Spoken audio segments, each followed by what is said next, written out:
Welcome to episode 7 of the Gemini Way podcast. Today we welcome Rachel Clift, Wellbeing and Health Director from the industry automotive charity Ben. Rachel has over 22 years of experience in health and wellbeing. Whilst working for Ben, Rachel has also led a programme of transformation over the past 5 years, which has also seen Ben experience substantial growth in service demand. And we're very lucky to have her on the podcast. Thank you for listening. Hi Rachel, thanks so much for being here with us today. Before we get into what the automotive industry charity Ben does, tell us a little bit about you and what you do for the charity. Of course. Well, firstly, I must say a big thank you for doing the podcast today. This is a fantastic opportunity for us at Ben to raise awareness of the work that we do. A little bit about me. So I'm Rachel Clift. I'm the Health and Wellbeing Director at Ben, and effectively I look after every aspect of what we do, all of our frontline services, all of the services, specialist services that we provide for industry connected individuals and also their family dependents. Fantastic. And you yourself, you've got a big sort of sporting background, haven't you? You're an Olympian, I think. Former Olympian, gold. Yeah. I was told. No, so tell us about that. Yeah, so I was very, very lucky to have a long and really successful career as a former GB and England Olympic hockey player. So I gained around 140 international caps for England and Great Britain and had played in every major tournament. And Beijing 2008 was my kind of Olympics that I went to. So yeah, it was a chapter in my life that I feel very lucky and very fortunate. And there's lots within the kind of sporting context that you can really draw upon when you're in the working environment, and in particular around senior leadership and when you're thinking about performance and working as a team and just real commitment and drive for something that has a positive impact. So highly relevant for the work that I now deliver at Ben. I take it you still do hockey. You're in that sporting world still. Well, so I got married, had a family. I've got 2 children, Amelia and Hayden. They're still quite young, and that was really important to me that I wanted to spend time with them. And playing hockey at an elite level or even at National League does, takes up time and demands your time. So I made a conscious decision not to continue to play competitively, but I absolutely still engage with physical activity. I run, I cycle, keep fit, really because I'm a strong advocate of health and wellbeing. So in my career, health and wellbeing is my expertise. It's why I got the job at Ben. And so I kind of try to live my life and be a good role model around managing my own health and wellbeing too. Okay, so in terms of Ben, when was it created and why? Ben it's got such stoops in sort of history and legacy. So Ben was founded in 1905, so we're nearly 120 years old. Initially, it was set up as a benevolent fund for what was the cycling industry. So it was founded by a gentleman called A.J. Wilson, and we were called the Cycle Trades and Benevolent Fund. And that benevolent piece has been the kind of golden thread through everything that we've done over those sort of number of years. At that time, there were more sort of bikes on the road rather than cars. But in 1924, the charity was renamed the Cycle and Motor Trades Benevolent Fund as more cars came onto the road. And today we are called the sort of Motor and Allied Trades Benevolent Fund. And I suppose that's an interesting question we often get asked is, why Ben? Well, really, quite simply, it's a shortening of benevolent, and as I said, that whole benevolent piece, we've always been there for people when they've struck on hard times. Usually that's been kind of financially driven, but since the sort of last strategic period, we have then tried to redefine ourselves as a charity. So we are now a health and wellbeing charity that provides health and wellbeing support for life for industry people, their family dependents. So for anybody that has worked in the industry, works in the industry, or is retired from the industry. And we pride ourselves really on being able to support all sorts of aspects of health and wellbeing. I know we've partnered with you now for 2-3 years, and all of our staff, we give them that option to say, where there is tough times, if people are struggling, we have the details here for Ben. Please reach out to them confidentially. And what would that look like for somebody? What happens at that point? Do they call you? Where do you direct them? Tell us a bit about that. Yeah, I mean, I always would direct people to our helpline if they are struggling. And I think the important thing to sort of regard Ben as almost like part of your network. So if you work in the automotive industry, you absolutely should know that your industry charity exists. It's there for you. No matter how small or how big your issues are, we are there. So we play a really strong role as a listening ear. And just by picking up the phone or emailing or going onto web chat for our helpline often is, a real a sort of weight. It takes the weight off people's shoulders when they're able to talk about the issue that they might be experiencing. And there are lots of other aspects of then from there that we can provide support for, but that initial contact with our helpline really helps people to identify, well, what is the issue that I'm experiencing and what can Ben do as a charity to help me. So in terms of people make that initial call, I always thought sort of originally, great, you support people with mental health struggles, or it could be, okay, we'll offer you free counselling services, but actually you're a lot more than just that. Yeah. Tell us a bit about what you guys offer. So I like to talk about the support that we provide in sort of 5 main ways. So the first area is in that sort of preventative space. So we look at developing content, self-help content, health and wellbeing themed content that we then put up onto our website for people to access on a range of different topics, and that people can also sign up to our emails for tips, advice and tools. So that's the first kind of way that people can receive support. Then we've got a helpline. So our helpline operates 8 a.m. to 8 p.m.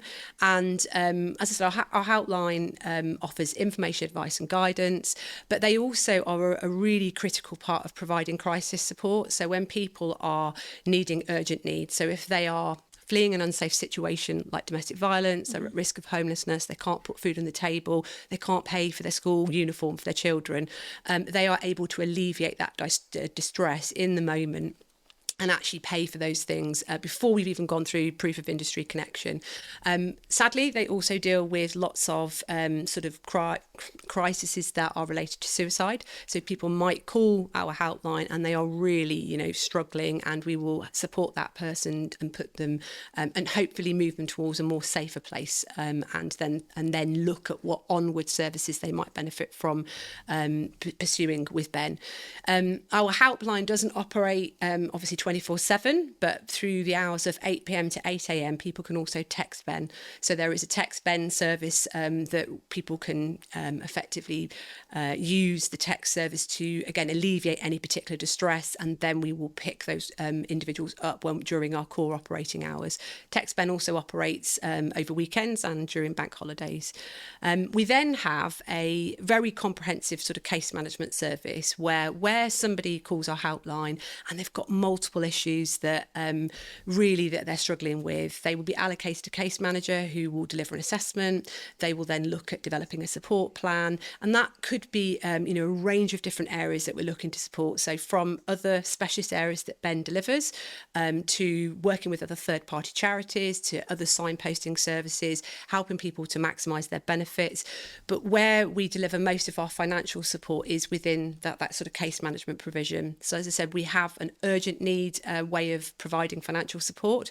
We provide welfare grants for a whole host and range of different areas. So if you're struggling to make ends meet, paying for your rent, paying for your mortgage, we can use our welfare grants really creatively. And then we have special consideration grants for people that might be experiencing very significant life events. Could be an accident. They might have rehabilitation costs. It could be a terminal or progressive condition in the family. And we can even use those grants to make memories and to do treasured things with family members before they may depart. So there is a lot that takes place within our support services, but I never downplay the impact that our case managers have on being a listening ear. So really an independent person that's not a work colleague, that's not a family member, that's not a friend, is impartial, no judgment. And so it feels really safe for people to open up and talk about what's going on for them. The other thing about our support services is it's really used when we might have a knock-on impact on a relationship or family. So we will allocate different case managers if there are other parts of the family units that are also struggling. We don't necessarily manage that as a whole. Then we have our specialist services, which is where we do a lot of work in terms of mental health. So there are a range of options as to how people can receive support for their mental health. The first one is we have a Silver Cloud CBT platform, so cognitive behavioural therapy platform. There's a range of different wellbeing programs, but probably the most prevalent program that people access is around anxiety and depression. The really nice thing about Silver Cloud is that people can access that via a fast track route. So they can go onto the website, they can actually input their details, and they can get started on a program there and then. So it's really easy to use, very accessible. If they want a supported route, which has got a sort of mental health supporter sitting behind the platform, it just takes a little bit longer for us to set them up, but that's also available. We then provide a range of different talking therapies, so from CBT, generalised counselling, specialist therapists for bereavement, relationships, family, trauma, and all of these things are accessible for individuals and family dependents. And then the final area that sits under our specialist services is our life coaching service, which is a really impactful way of people identifying that there's a change that they might like to see in their life. They might not even be sure what that change looks like, but our life coaches are trained to help people to go on a bit of a journey of self-discovery and then help them to make some of those changes. So there's a sort of a range of different tasks they're asked to do outside of the life coaching sessions, and they're just the whole life coaching process is so impactful. We have some great personal stories from those that engage with our services. And the other thing that our specialist services do is specifically more so for employers, and it's an urgent response service. And it's where managers, HR professionals can reach out to trained professionals at Ben if they're struggling with issues with complex cases in the workplace, with safeguarding, with suicide, with self-harm, and where they might have had a critical incident. So quite a lot of the critical incidents that we respond to are around loss of life. Sadly, 90% of them are where an individual has taken their own life. So we will come in and we will wrap support around the management team. The individual has been affected with briefings, whether that be virtually or also on site as well. So it's just definitely worth people knowing that service is there for employers too. And the last area is we have a Ben training arm, so that we have some paid for training products that employers can purchase for their employees to participate in. Really health and wellbeing focused, from managing mental health in the workplace to mental health first aid, fueling your wellbeing, and we do things like menopause awareness and managing your mood, managing stress, coping with pressure. So there's a range of different topics again that we cover from a training perspective. In terms of an example, obviously you've worked with people within this industry for such a long time. Have you got any examples that you can bring to the table to tell the listeners? Yeah, of course. And it's really interesting because I think the personal stories are probably the most engaging part of where people get really interested in and motivated, inspired, really. But there was one that I thought was really relatable, and it's one of our recent personal stories, actually, a gentleman called Roy, and he was working in a very kind of high pressured environment. It was one of the things that kind of attracted him to the industry, but he found himself that the pressure was getting too much and it was becoming very stressful, and he wasn't reacting very well at work. So it was causing conflict. He was, battling with his employer. He was just being quite awkward. And I think that would be to his own admittance as well. And he knew something needed to change because it was having a knock-on impact on family life, in particular, his wife.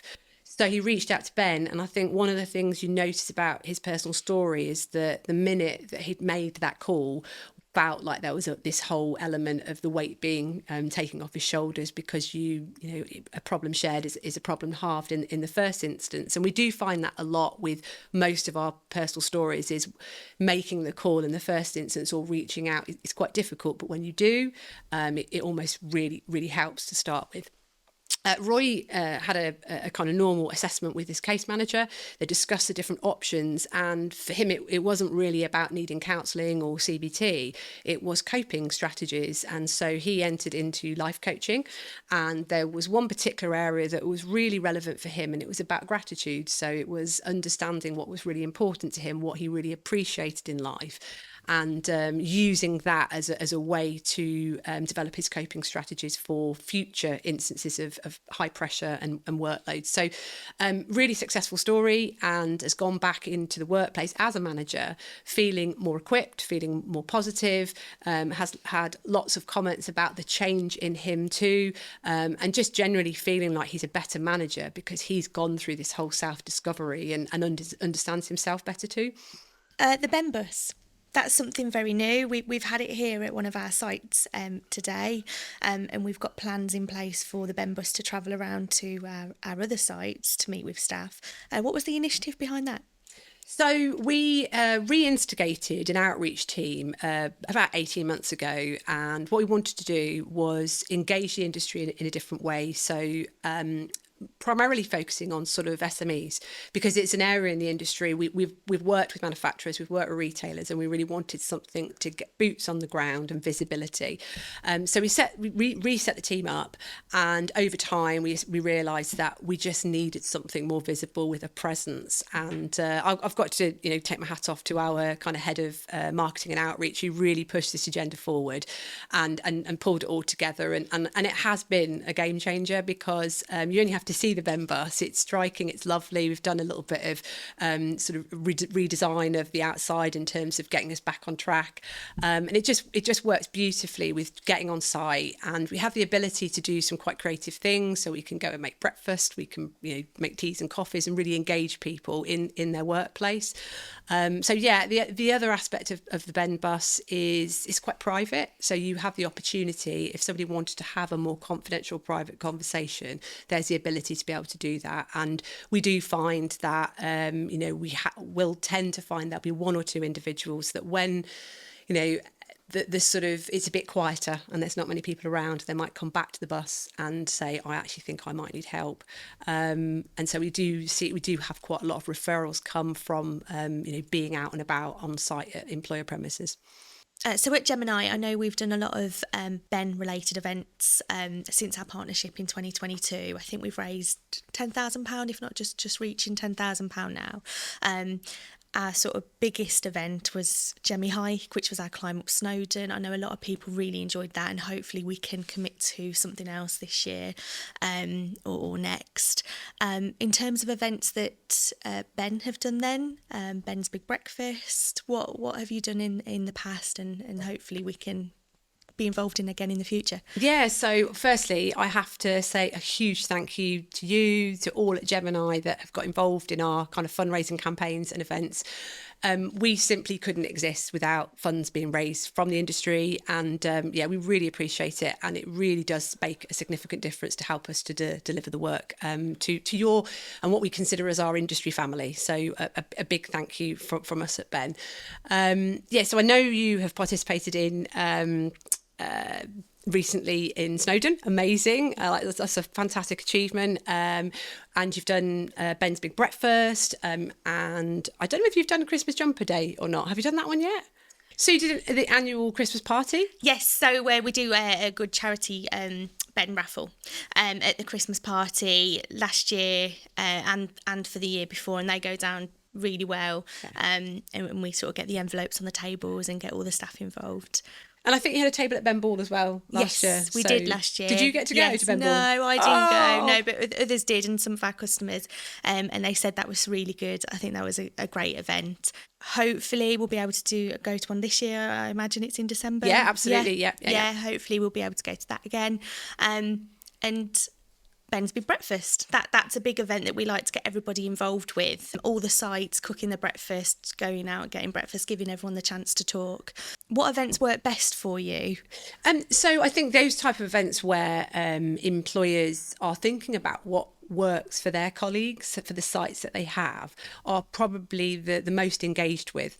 So for employers to come up with initiatives and ideas, and for us to support that, is probably a really great way of working with industry partners. But we will continue to kind of have fundraising campaigns like Ben's Big Breakfast, like Christmas Jumper Day. We have a Christmas campaign every year as well, which is usually themed. I mean, obviously in the last couple of years, cost of living pressures has been huge, but we do deliver a Christmas Families project every year, so we run a campaign alongside that as well. Ben Ball has been in place for many years, so that will continue to be an event for people to attend. And we have got something coming down the pipeline, but I can't give you the exact name of the campaign. But it's based on walking, hiking. We're looking to do a north and south version for various employers to kind of get behind and get their colleagues involved with as well. That's coming. And I think you've just participated in Ben triathlon as well, haven't you? Yeah, so that'll be awesome. So hopefully we can do that, because I know that our Snowdon climb was amazing. And we've sort of put the feelers out to what else can we do. So not Kilimanjaro, nothing of that extent, but maybe Scaffold Pike, something similar. So yes, Benathlon, we did that for March. I think we raised 500 and something pound for Ben, and that there was a really good uptake. All the sites trying to, I guess, have a bit of friendly competition, and it is something we hope sticks, and we do again. We really enjoyed it, and it gets people moving, it gets people out, and it does get the sort of sites that don't always speak to each other or head office sort of out there saying, well, what mileage did you do? Because we've clocked up this. So it's gone down really well. The other thing I didn't mention was we were about to launch our Industry Leader Challenge this year, and we're getting our industry leaders out in Sahara. So doing a sort of desert trek over sort of 5 days. So if you've got any kind of your senior leaders in the organisation that you'd like to put forward. Well, yeah, I'm sure. Well, I can have a word. We'll say. No, gosh, that sounds incredible.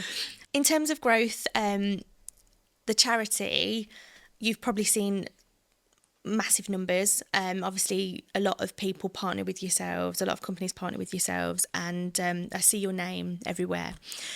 What does that growth look like for you guys? So since I joined the organisation in 2018, it's fair to say we have seen a huge uplift in service demand. And some of that is because we've been proactively raising awareness, and some of that is because it's been an incredibly difficult kind of 5 or 6 years. So in the middle of that, we've had a global pandemic, and then we've had huge amounts of issues around cost of living pressures. And there was already a kind of bubbling issue around mental health in particular for the industry. So we've seen since 2018 about a 400% increase in inquiries that we're managing, and we've supported 275% more individuals. So to give that a little bit of context, in the last 12 months, we would have managed over 15,000 inquiries from individuals reaching out for support. We would have supported more specifically over 3,500 individuals with more intensive and complex needs, and we would have delivered over 8,000 interventions. So we are the busiest that we've ever been as a charity, but if I'm being really candid with you, I think we're only scratching the surface of a very vast industry of need. I think it's quite obvious that with everything following COVID, that cost of living crisis, as you've touched on, people are at a time of need, and they just need somebody to turn to and help where it's available. So I think it's a fantastic charity. So this podcast has been launched in Mental Health Awareness Week. That's great. You know, it's not been something that's been spoken about a lot in the past, but in recent years it now is. What is mental health? So I think it's a really difficult kind of concept to define, but I suppose ultimately it's how our mind is performing, you know, with clarity, and how we think about things and how we view the world. And if you think about what Ben's vision is, it's very much about an automotive family that is thinking well, which affects the way they feel. The way that they feel will affect the way they behave and live, and ultimately then that will affect the way they work. So our vision is effectively an automotive family that thinks well, feels well, lives well, and ultimately works well. But I think it's really important to put the relationship with physical health, because in the same way we all have physical health, we all have mental health, and how we feel day to day can vary. But that mental health poor mental health doesn't just happen overnight.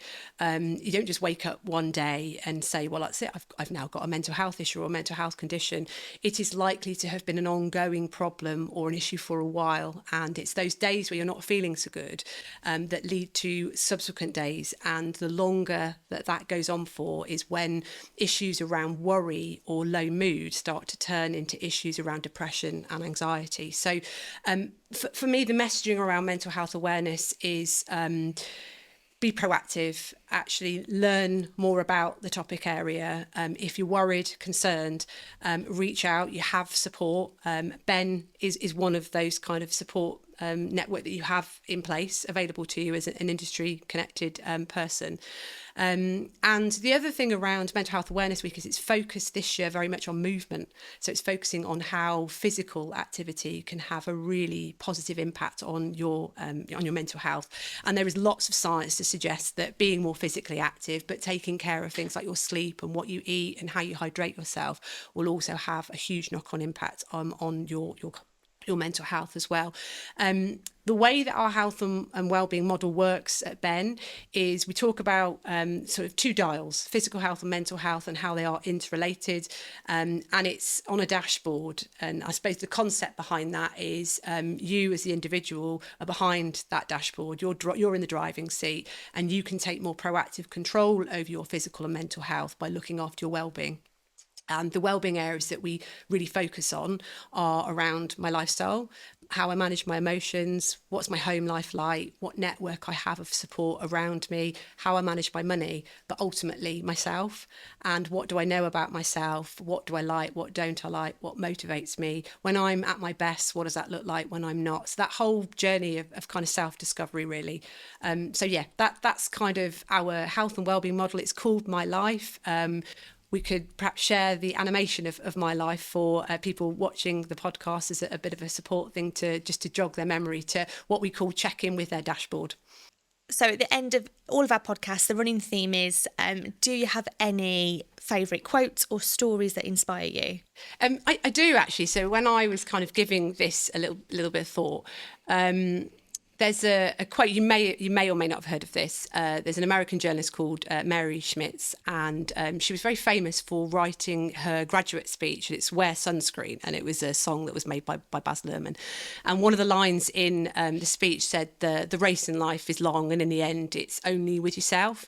And that really sort of inspires me and has inspired me for a very long time, because not only do I think live my own life by that kind of rule, but I feel that I have shaped quite a lot of the sort of health and wellbeing model that I have at Ben, and the way that I approach the work at Ben, because the ethos around what we're trying to do for our automotive family isn't just about being there for the struggle or the crisis, but it's really about empowering people to live their best life.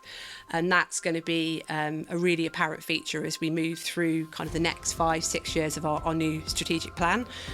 So our purpose is very focused on empowering people, giving people the kind of skills, the coping mechanisms, the life skills to get as much joy and fulfillment out of life as they can. That isn't about comparing themselves with everybody else, but it's their life, it's their journey. And I think, I want us as an industry charity to be a part of that, to enable others to live, their very best life. Rachel, thank you so much for today. It's been brilliant having you on, and we look forward to supporting Ben throughout the rest of the year and beyond. Thank you for having me. I really enjoyed it, and we very much look forward to working with you guys too. 2 Rachels, eh? 2 Rachels are better than 1. Hey, 2 Rachels are better than 1. I love that.